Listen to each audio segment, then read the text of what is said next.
go ahead and hand it over to Dr. Linder. Dr. Linder, thank you very much. Thank you. Can everybody hear me okay? If you can, give me a thumbs up so I know that, because again, the vagaries of Zoom are such that sometimes you think you're communicating great and your student emails you and says you froze 3 hours ago and you're... Anyway, what I want to do is first give you a tiny introduction about myself. Maybe a few of you at least don't. So I want to talk a little bit about my background, the reason I'm here, and my interest as a historian. And then I want to talk about Las Vegas and New Mexico Highlands University as a zone of encounter. I wrestled with various ways to frame a talk on Las Vegas and Highlands, and immediately came to the conclusion that there was no way in a 30-minute presentation to give any sort of a encyclopedic or comprehensive discussion of the history of this area. The history is so rich, so varied, so complex that it's the subject of books, not a 20-minute or 30-minute talk. So what I'm going to do is muse a little bit about some of the things that strike me as someone who teaches and researches Mexico history, among other things, about the city and about the university. And again, it would be possible to frame it as an area of boundaries, but it's also an area of encounters. So a little bit about me. Again, my name is Peter Linder.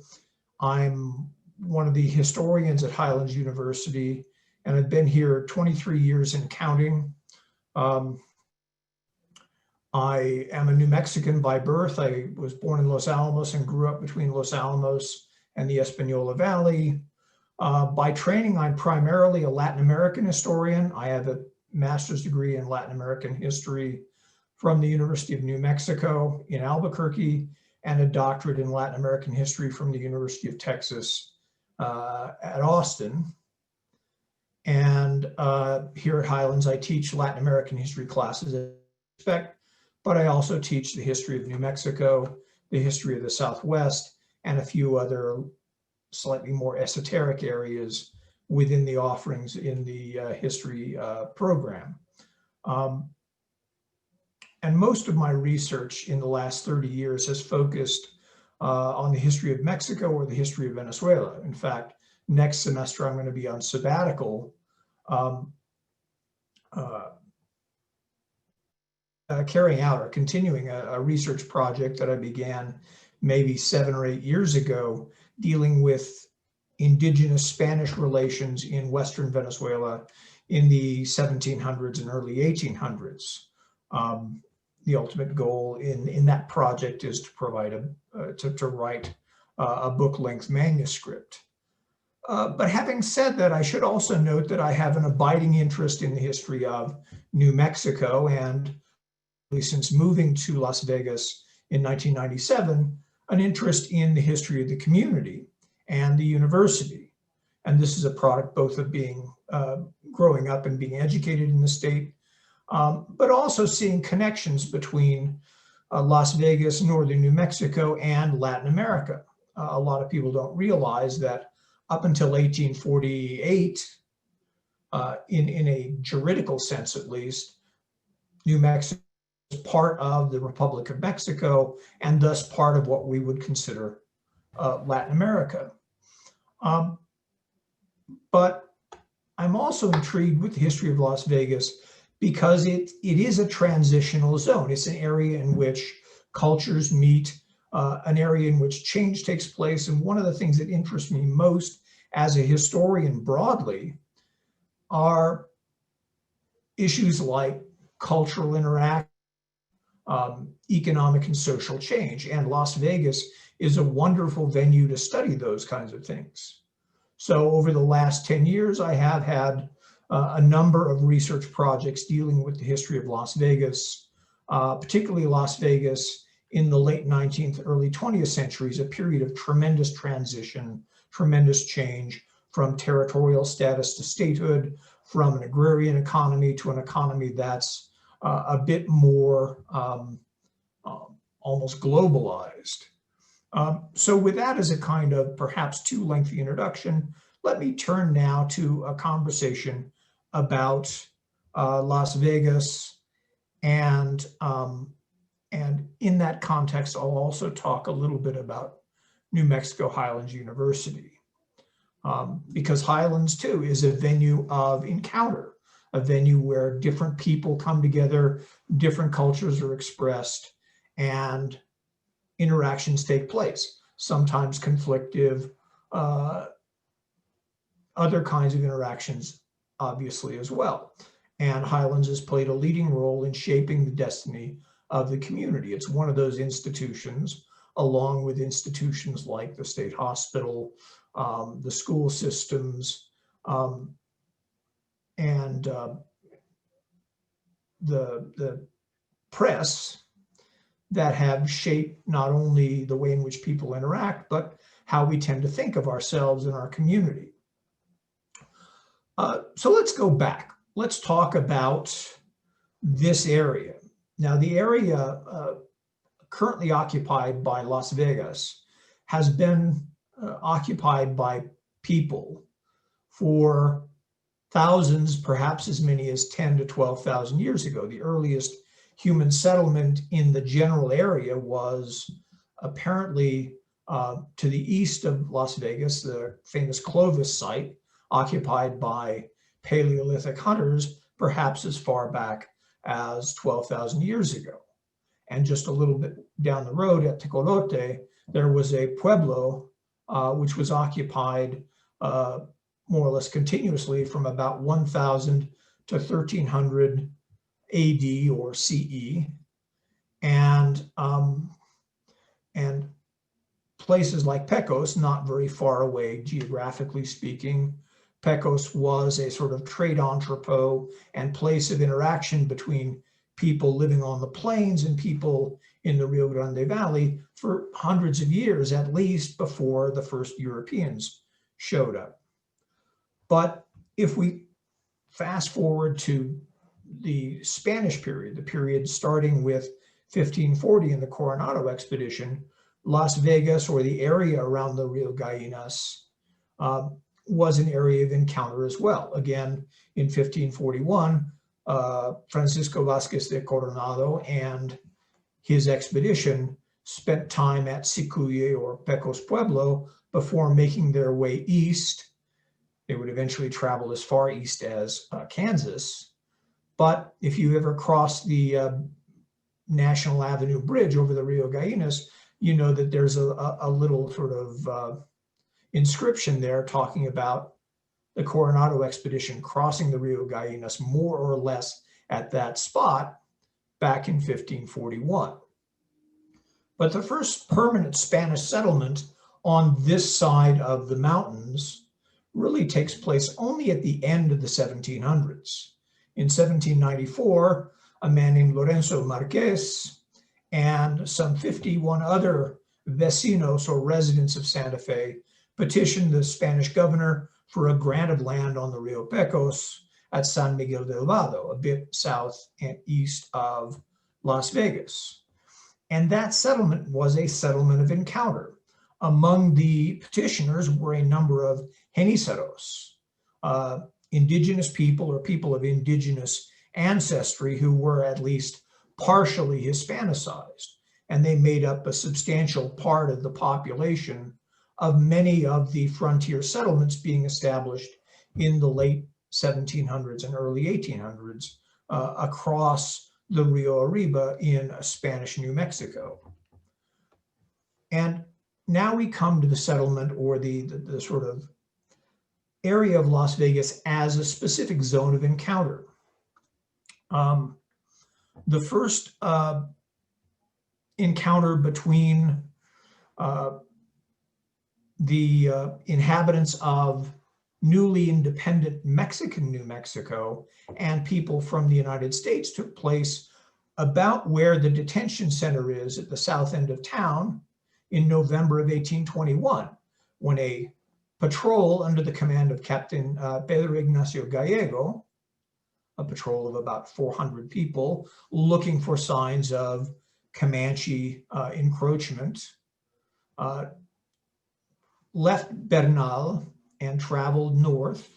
And about where the detention center is, they encountered a party of Missouri traders led by a man named William Becknell. And while nobody in Becknell's party spoke Spanish and nobody in Gallego's party spoke English, they were nonetheless able to communicate sufficiently that Becknell felt able to go on to Santa Fe, whereupon he traded with the inhabitants of Santa Fe, realized a tidy profit, and this was the first step in the establishment of the trade along the Santa Fe Trail. So again, that first encounter takes place at the south end of where Las Vegas is today. And with the establishment of the Santa Fe Trail, traders coming from Missouri routinely crossed through Las Vegas Grandes del Rio Gallinas, the big meadows of the Chicken River, on their way to San Miguel and then Santa Fe. Josiah Gregg, in his famous book, The Commerce of the Prairies, published in the 1840s, wrote of an encounter with a Hispanic herder on the banks of the Gallinas. He said, and I quote, "At Gallinas Creek, we found a large flock of sheep grazing upon the adjacent plain, while a little hovel at the foot of a cliff showed it to be a rancho. A swarthy ranchero soon made his appearance, from whom we procured a treat of goat's milk," end quote. So there's that initial encounter being replicated time and again. Again, a meeting of people not speaking the same language, but yet still able to communicate. Now, Las Vegas itself was not founded until 1835, in part at least because of the prospect of hostilities with the local indigenous peoples, the bands of Apacheans, later to be known as the Jicarilla, and of course the Comanche, who moved into the southern plains around 1706.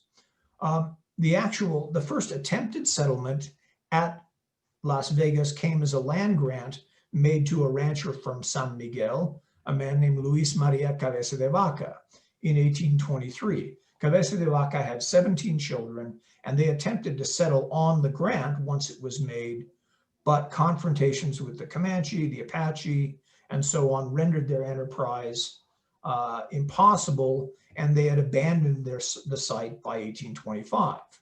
Nonetheless, the inhabitants of San Miguel continued to graze their flocks on the Rio Gallinas until in 1835, a group of vecinos from San Miguel, led by Juan de Dios Maese, petitioned the Mexican territorial government. By 1835, obviously, Mexico had become independent of Spain and had become a republic, and New Mexico was a territory in the Mexican Republic. In 1835, this group of vecinos petitioned the territorial government for a grant of land along the Rio Gallinas. The grant was made, a grant of about 400,000 acres, and the town's foundation began. It took more than a year because of the threat posed by the Comanche and because of crop failures, but by 1836, Las Vegas had been founded, the plaza had been constructed, and the first buildings around it. And with its foundation, Las Vegas became the first stop for traders coming from Missouri on the Santa Fe Trail, and as such, it became an increasingly important population center and a center of trade. And by 1840, at least 2 Americans had established themselves in Las Vegas, a harbinger of later events. And there again, Las Vegas is a venue for contact, for encounter. People coming from the United States, from Missouri, to trade, coming into contact with the Hispanic and Native American peoples, and Las Vegas, again, a venue for that. And sometime after, in 1846, as the first stop on the Santa Fe Trail, Las Vegas was the scene of another encounter. On the 15th of August, 1846, an American army of about 2,000 men under the command of a brigadier general named Stephen Watts Kearny showed up in Las Vegas. And on that day, Brigadier General Kearny mounted a roof overlooking the plaza. I have it on pretty good authority that the roof was the same one, presumably repaired, that currently is atop the building, the Casa de Música, there on the western side of the plaza. And on the roof, Kearny harangued the inhabitants of Las Vegas, and to their bemusement, one assumes, he announced that Las Vegas, and indeed New Mexico, was no longer Mexican territory, but now belonged to the United States. He also declared that the inhabitants were no longer subject to Mexican authority.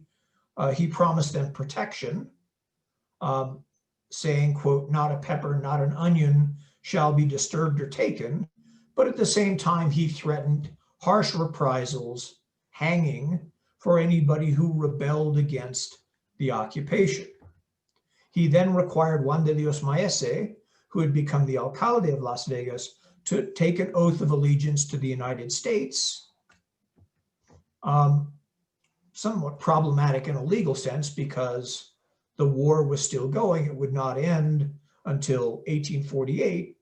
So it was a bit premature, perhaps, to be declaring all of this U.S. territory and requiring oaths of allegiance. Anyway, Kearny left the following day, leaving behind a small garrison of troops in Las Vegas under the command of Captain J.R. Henley.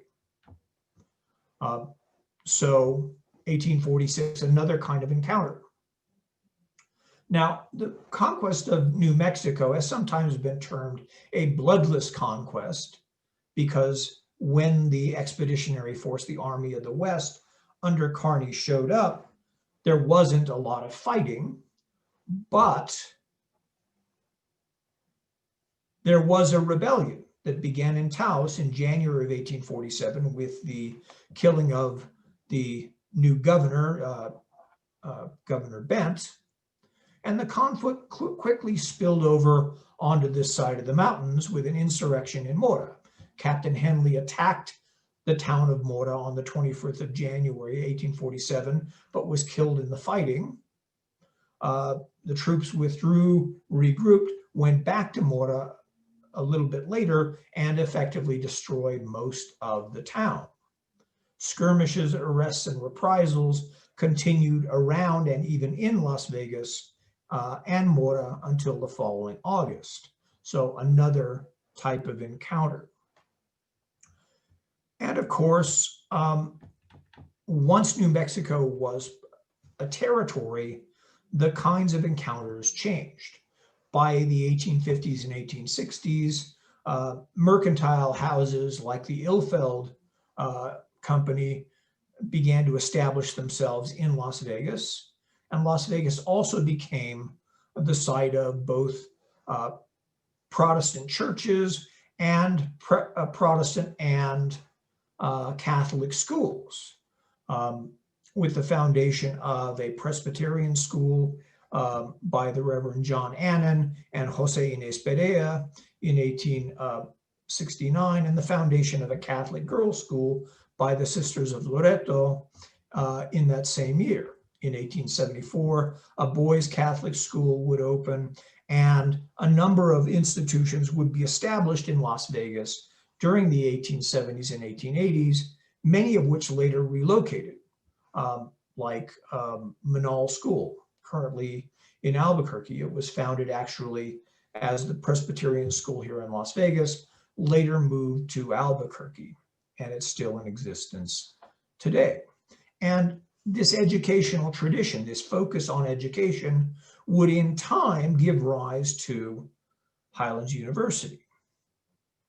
And in fact, during the rest of the 19th and into the early 20th century, a number of religious denominations, the Presbyterians, of course, but also the Methodist Episcopal Church would establish missionary schools in Las Vegas with the goal of both educating the local, primarily the Hispanic population, but also converting them from Catholicism to one or another sect of evangelical Protestantism. And the history of that, which is something that, again, I'm researching currently, is a history of both real educational achievement, but periodic outbreaks of cultural conflict, some of them rising to spectacular levels. I'm going to fast forward here. I see I've already used 22 minutes, so I want to focus on a little bit on the history of Highlands University. Highlands University was a product of the territorial period, and it came into being at a time when the inhabitants of Las Vegas, and indeed the inhabitants of New Mexico, were, for the most part, enthusiastically seeking to have New Mexico become a state. New Mexico ended up being a territory of the United States for more than 60 years, longer than any other territory, at least in terms of a territory established.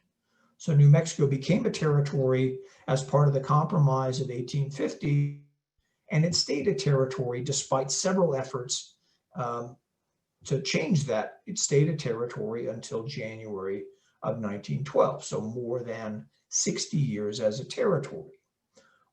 Las Vegas was important in the coming of statehood. Miguel Antonio Otero Jr., who was governor of the territory from 1897 to 1906, was a champion of statehood and a tireless advocate of trying to bring statehood to New Mexico. He actively promoted New Mexican and Las Vegan participation in the Spanish-American War, and a substantial number of Theodore Roosevelt's famous First Volunteer Cavalry, the Rough Riders, actually came from this area of the territory. And in fact, as you're probably aware, when the Rough Riders had their first reunion in 1899, guess where they had it? In Las Vegas. Roosevelt stayed in the Castaneda. Some of the Rough Riders camped out in Lincoln Park and had a parade that took them up Douglas Avenue.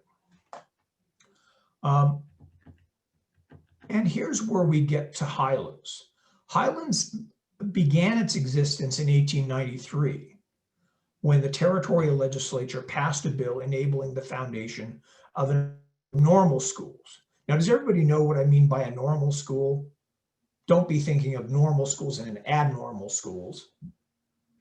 I know it's a terrible joke, but I'm trying to work at least some humor into this. A normal school is a college for the training of teachers. And one of the things that was widely seen as lacking in New Mexico, and one of the things that some historians, people like Howard Lamar, have argued was holding New Mexico back in terms of statehood, was the absence of a public education system. And so normal schools were seen as an integral part of becoming a state because normal schools trained people who could then teach in public schools. So Highlands was founded initially as a school for the preparation of teachers. The inaugural class of the university began in 1898 with an enrollment of 92 students and 6 faculty members under the leadership of the famous Dr. Edgar Lee Hewitt, who was an anthropologist. Hewitt would not last too long at the university. He got into several spectacular arguments with the regents and was ultimately shown the door. After leaving Highlands, he would become instrumental in Santa Fe, instrumental in the foundation of the Museum of New Mexico and the Institute of American Archaeology, what would eventually come to be known as the School of American Research. He was also instrumental in bringing about the revival and the modern version of the Santa Fe Fiestas. So the university was founded in actually began to function in 1898.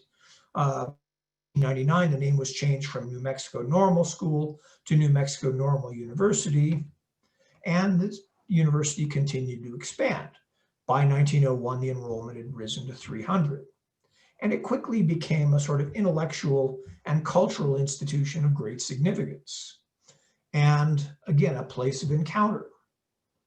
Now, in terms of who attended the normal school or the normal university early on, not a balanced attendance. There were relatively few Nuevo Mexicanos, Hispanics, in attendance at the university. The majority of people were from the Anglo-American community, but nonetheless, Highlands became another zone of contact, another zone of encounter, and this is a role that the university continues to play to this day. It remains a people from different walks of life, different cultural backgrounds, even different countries. Does anybody remember? I can't remember off the top of my head how many countries we have represented in terms of international students. Again, I should know this, but it's, again, more than a dozen. It varies obviously from year to year, but again, a place of encounter. And in that press for statehood, Highlands students played a significant role. In 1911, an essay was published in the inaugural yearbook of the university, a book called El Crepúsculo, or The Dawn. The essay was titled, "Should the Spanish Language Be Taught in the Public Schools of New Mexico?" It was published anonymously, but the author was in fact Aurora Lucero, who, despite the fact that she was very young, was a senior Normal University and an accomplished writer, and one of the relatively few Nueva Mexicanas enrolled in the university. The occasion for the essay was the passage by Congress of an enabling act, one of the final steps before statehood. The version approved by Congress and signed by the president originally established a requirement that any holder of political office or government employment be fluent in English, and this enabling act struck down a provision explicitly allowing the teaching of other languages in public schools. So the original bill, the House bill, permitted the teaching in languages other than English. The Senate version that prevailed provided that schools should be conducted in English and removed the provision about teaching in other languages. So Ms. Lucero was responding to this change, arguing passionately and effectively, I think, for the teaching of Spanish. She argued the point in a number of ways. She characterized it as a fundamental right. She said, and I quote, "It is impossible to understand why the people of New Mexico should be so unceremoniously deprived of a right which flows from the very essence of their manhood. For language in man is a God-given right, and as such it is guaranteed and secured to him by the federal Constitution when it declares that the natural rights of all men are inalienable." So she complained that New Mexico was being singled out. She further argued that the teaching of Spanish was a practical necessity. And this is something that, again, if you're familiar with American history, at the end of the late 19th century, as the frontier was closing off, some Americans, this would include people like Theodore Roosevelt, began worrying about, well, what will happen to the American character if we no longer have a frontier? And many advocated for expansion of other kinds, either imperialism or maybe commercial expansion. So Ms. Lucero argued that teaching Spanish was essential because Americans were expanding. Americans were establishing a larger presence in Latin America, particularly in Central America and the Caribbean, and the United States had occupied the Philippines. And she argued that these were promising venues for American expansion. She said, and I quote, these countries offer an unlimited field for the investment of American energy and enterprise. The advice of Horace Greeley to the young men of our country, go west, was heeded, and the West became a blooming garden and a mighty empire. But now the West is filling up rapidly, and the young men must turn south to these Spanish-American countries.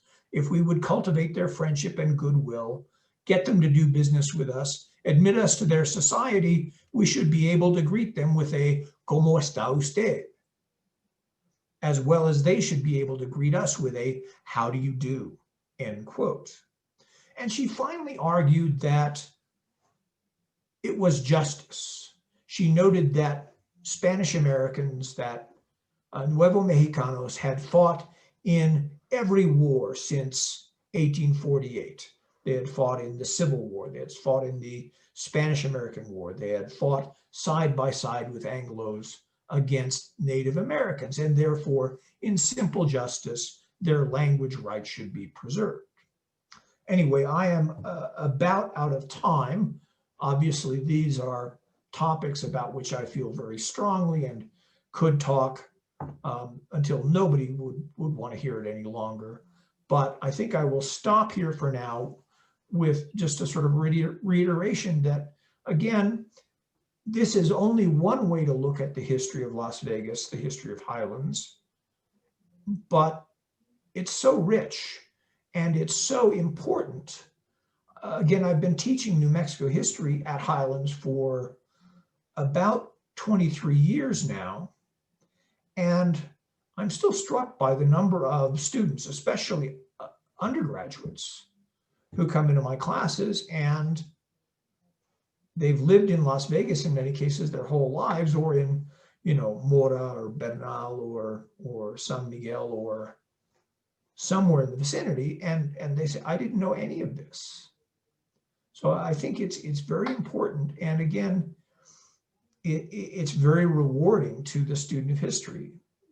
You can find something to research about, something endlessly fascinating, without having to try very hard. Anyway, so I will end with that, and I'll be happy to answer, or try to answer, I guess, any questions that people might have. But again, thank you for your attention, and I look forward to conversing with you. Thank you, Dr. Linder. Awesome and very informative. I actually didn't know that Manal was located here in Las Vegas before it moved to Albuquerque. So very informative. We have a couple of questions in the chat, Dr. Linder. Would you like to read them, or do you want me to read those for you and you can answer them? Oh, I can read it. Awesome.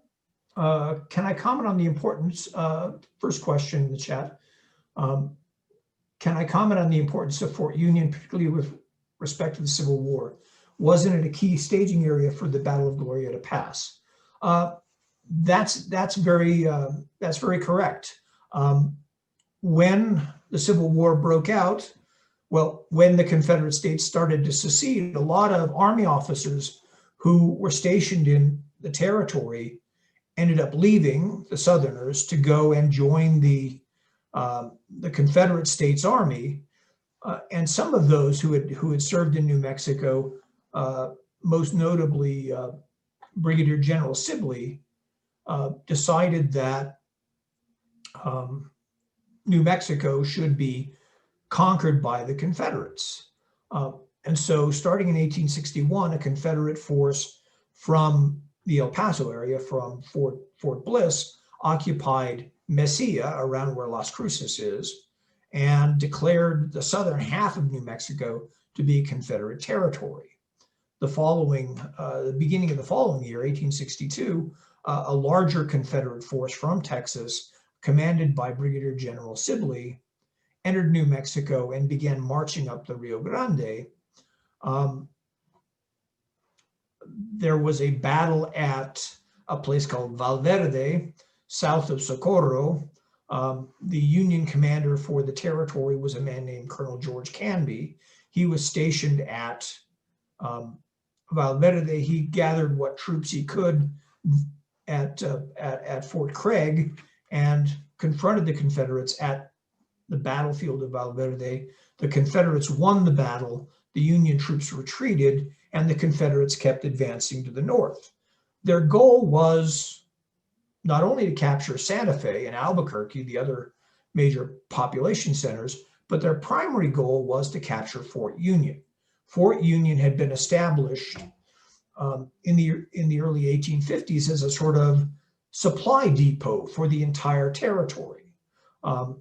Goods were shipped via the Santa Fe Trail to Fort Union, and from there dispersed to the other military posts. And so the Confederates wanted to capture Fort Union, which would give them a very large quantity of supplies, which they could then outfit a larger force with, and not only complete the conquest of New Mexico, but use New Mexico as a staging area for attacks on Colorado and the silver mines of Colorado, and even California. California was not only a gold producer, but it was, or would be from the Confederate point of view, crucial strategically and economically. With California in their hands, they could break the Union blockade, trade with Asia, and of course the gold of California would finance their war effort. So after the defeat of the Union forces at Valverde, Union loyalists in Colorado formed a militia, marched down, passed through Fort Union, and staged there. And that force confronted the Confederates on the 26th and the 28th of March, 1862, at what we know as the Battle of Glorieta Pass, sometimes anachronistically called the Gettysburg of the West. Sort of weird because Gettysburg happened the following year. So perhaps it's more just to refer to Gettysburg as the Glorieta of the East. But that idea hasn't caught on, unfortunately.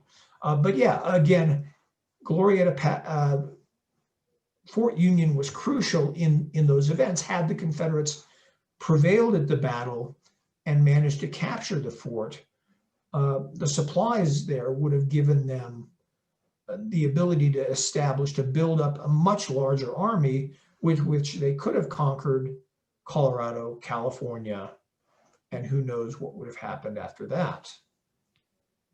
I don't know if that answers your question, Bill, but that's a sort of Can I just do a quick follow-up here, Dr. Linder? Sorry? May I do a quick follow-up? Sure, absolutely. Yeah, I just want to comment. That's what I have understood the case to be with Fort Union, and thank you for providing all that background. It seems like General Sibley was convinced the Confederate president that this was critical because these were obviously scarce resources that the Confederacy was committing to this effort. But didn't the New Mexico volunteers join the Colorado volunteers? And I think there was a Colonel Chavez from New Mexico who kind of worked with Chivington, I think that was the Union. Yeah. The commander of the Colorado Volunteers was a man named Chivington. I think he was a major or a colonel. He later became very controversial because he led the troops that massacred peaceful Cheyennes at the Battle of Sand Creek. But at the Battle of Glorieta, Colonel Chavez was with the Union forces, and he actually helped win the battle while the Union forces were engaged with the Confederates on the second day, on the 28th. Again, they fought on the 26th. There was a day of sort of hiatus, and then the battle resumed on the 28th. And the Confederates were actually pushing the Union troops back on the 28th. But Chavez led a force from the Colorado Volunteers around the Confederate lines into their rear, found the Confederate wagon train, the wagons that they used to haul supplies and so on, and they burned the wagons and whatever supplies were there. They bayoneted the mules that drew the wagons. And so even though the Confederates ended up victorious in a sense, in as much as they pushed the Union troops back on the 28th, the destruction of their supply train meant that their advance had to be abandoned. They ended up retreating first back to Santa Fe, then back to Albuquerque. And at that point, Canby, who at Fort Craig had not been captured by the Confederates, Canby had holed up there. And when the Confederates started to retreat, Canby began to attack the Confederate supply lines. And so the Confederates were forced to retreat. Many of them sort of went out into the Jornada del Muerto, that very desolate, dry area east of the Rio Grande. They're in southern New Mexico, and a lot of them died. And the rest of them sort of made their way back to El Paso. And that was pretty much the end of the Confederate offensive. Throughout the rest of the Civil War, the Confederates, there was maybe a little bit of skirmishing, but essentially that was the end of the Confederates' attempt to conquer the territory of New Mexico. All right, let's see. Martin Markowitz, is there any evidence of armed conflict between different ethnicities historically at Montezuma Hot Springs? Not that I'm aware of. That doesn't mean that it didn't happen. I will freely own that, even though I lived in Las Vegas for more than 20 years, there's a tremendous amount that I do not know. Again, whenever I do research about the community, I find fascinating new things that I had never heard of, even after reading the, works like Perigo's book and I can't remember the author's name, The Town That Wouldn't Gamble. So again, it would not surprise me that there were conflicts. There were certainly a lot of ethnic conflicts taking place in the general area, especially in the 1870s and 1880s. Las Vegas, along with Mora, was sort of part of the area of operations of the famous Gorras Blancas, primarily Hispanic, small farmers and so on, who were protesting and attempting to prevent the privatization of the Las Vegas land grant by doing things like cutting fences, burning agricultural supplies, trying to preclude efforts that were underway by large landowners and would-be large landowners to fence off pieces of the grant and convert it extra legally into private property. So again, I haven't heard anything about conflicts specifically at the hot springs, but from the late 1870s with the arrival of the railroad through the 1880s, Las Vegas was the focus of a lot of tensions, ethnic and also class tensions, revolving around access to the resources provided by the Las Vegas land grant, which was, from its origins, supposed to be available to all members of the community. And so there was a lot of resistance to efforts to privatize those resources. Another question, did the Treaty of Guadalupe Hidalgo require the speaking and preservation of the Spanish language? I do not believe it did. It did require that the inhabitants of the region being ceded, and again, the Treaty of Guadalupe Hidalgo, negotiated in early 1848,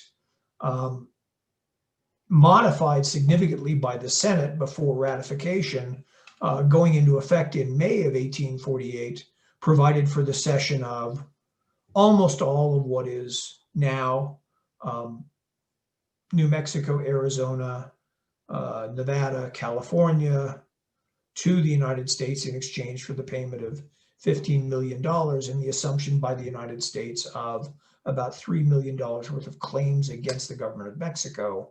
Under the terms of that treaty, even as modified by the US Senate, the inhabitants of the region that was being ceded were to be protected, their property rights were to be safeguarded. Although one of the things that the Senate did was to strike Article 10, which would have provided blanket protections for land grants, and that will be very significant in the history of this area later on. But that I recall, the main concern expressed, or the main sort of emphasis that the treaty seemed to focus on to try to reassure the people whose home region was being transferred to US control was in the area of religion. Again, explicit provision saying that people's religion would not be interfered with.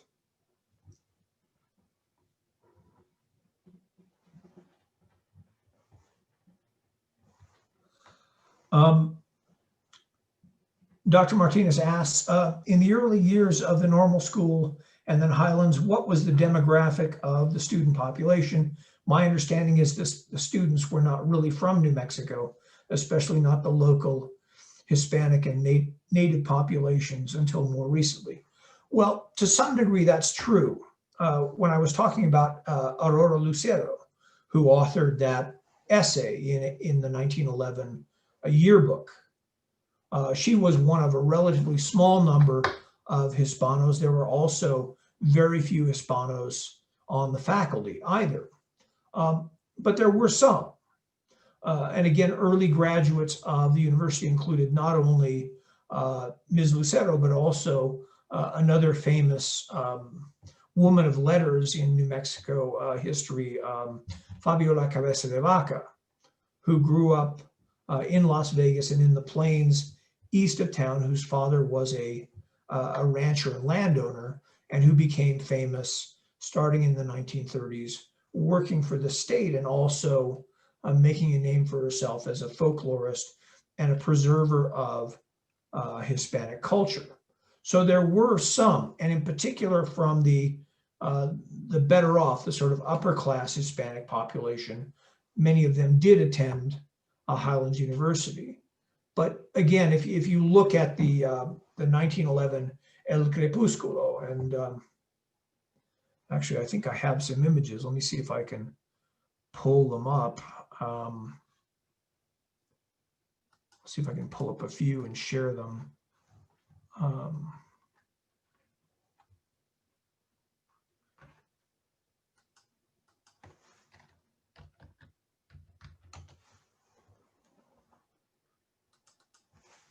was actually looking at some of them yesterday.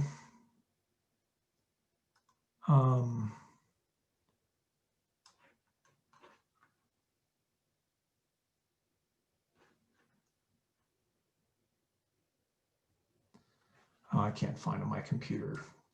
Is a mess. I've got to go through and get rid of a lot of files and organize the other ones. But yeah, if you look at the early yearbooks, most of the people, again, many of them were from New Mexico. Probably most of them were from New Mexico, but they were from the non-Hispanic community in Las Vegas and surrounding areas.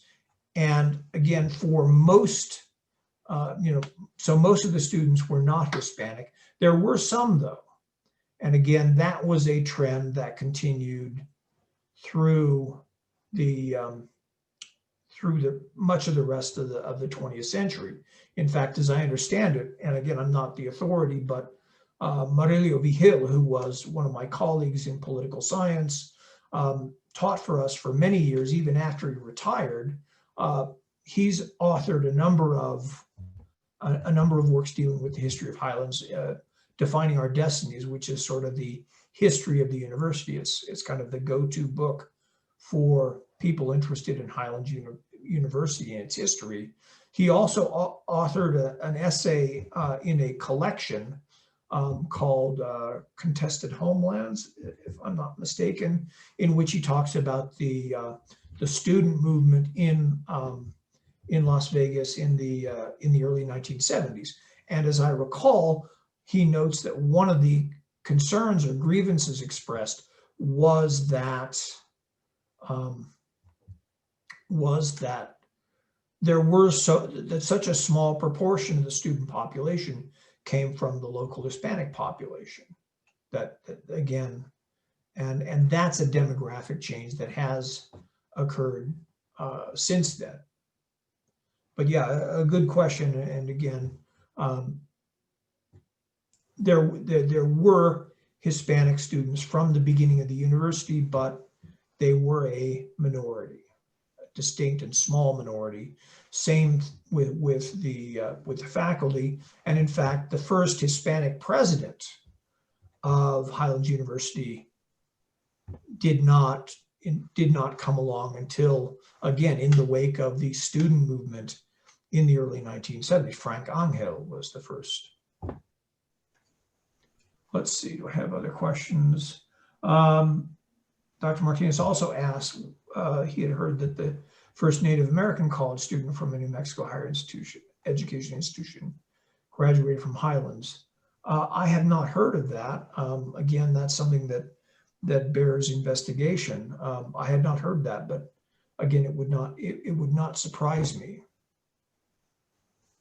But again, that's, as you know, I mean, obviously talking to the expert here, but as you know, one of the things that we've sort of wrestled with, at least as long as I've been here, and I think for long before, is trying to recruit more and promote the success of more Native American students. All right, are there other questions? We have about 6 or 7 minutes left, so I'm not hearing a sort of groundswell of demand for. I have a question, Dr. Linder. Sure. I guess if you could follow up a little bit more on your, I guess, how would you summarize the history of Highlands and its, I guess it's, well, I guess the way I see it, Highlands and Las Vegas are in many ways one and the same. How would you characterize that, and whether you agree or disagree with that comment? Well, I don't know that they're one and the same. I think, again, in part because Las Vegas isn't any one thing. I mean, it is a community. In some ways, it's a community of contradictions in the fact that it became legally 2 separate communities at the end of the I think in the first couple of years of the 20th century. And from that point until 1970, there were 2 separate Las Vegases. There was the town of Las Vegas and the city of Las Vegas, each with its own mayor, each with its own city council, and so on. And it was only in 1970, at the end of a long process in which, I should note, members of the Highlands University faculty, in particular, my predecessor at Highlands long ago, Linder, he was instrumental in helping to unify the city and town of Las Vegas. And that unification only took place in 1970. And so, again, it's hard to see Highlands and the university as being one and the same in a sense, because even Las Vegas isn't one and the same. It's a community that had a long history of division. And again, that goes back also to 1879 and the arrival of the railroad. After the railroad shows up, a lot of the new development and expansion takes place on the eastern side, on the east side of the Rio Gallinas, which was also the eastern side of the railroad tracks. And like Albuquerque, you ended up with Old Town, the west side, New Town, the east side, and historically the Old Town was the Hispanic community. The east side was more the Anglo community. And again, with separate school systems, separate, up till 1970, separate city governments, and so on. We still have vestiges of that, obviously, the two different school systems. But the relationship that I see Highlands having to the community is a fraught one, is a complex one.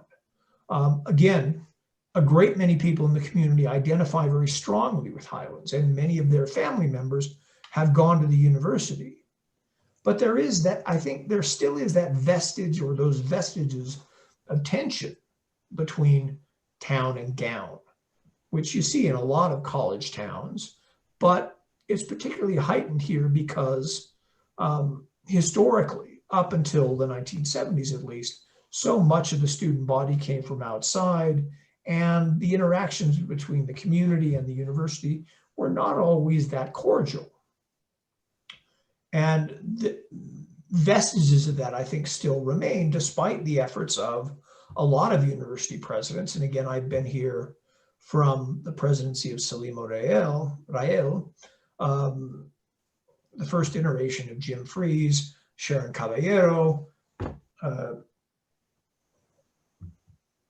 Manuel Pacheco, Manny Aragon, Manuel Pacheco again, Jim Freeze, and now Sam Minner. And one of the priorities for all of them has been to try to build or strengthen relations between the community and the university.